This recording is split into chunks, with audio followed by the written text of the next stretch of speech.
8 ans après les faits, le procès de la catastrophe d'AZF s'ouvrira salle Jean Mermoz le 23 février prochain à 14 h. À la barre du tribunal correctionnel, Serge Bichelin, l'ancien directeur de l'usine, et la société Grande Paroisse comparaîtront pour homicide et blessures involontaires. 229 personnes se sont constituées partie civile. Pour plus de clarté et de sérénité dans les débats, le procès se déroulera en demi-journée et devrait durer plusieurs mois. Je n'imagine pas un procès pouvant rencontrer des limites. Cela voudrait dire quoi?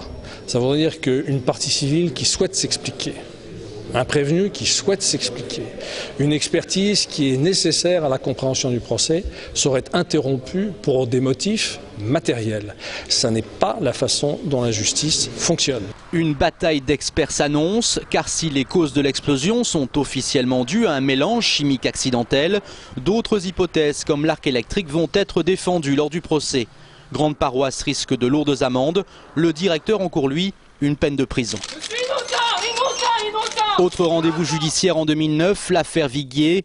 9 ans après les faits, Jacques Viguier, accusé du meurtre de sa femme Suzanne, comparaîtra devant les assises de la Haute-Garonne.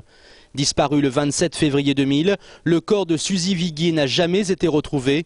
Le professeur de droit toulousain clame son innocence, mais les sœurs de la disparue sont intimement convaincues du contraire. Reporté en décembre dernier, le procès devrait s'ouvrir en avril prochain et durer 15 jours.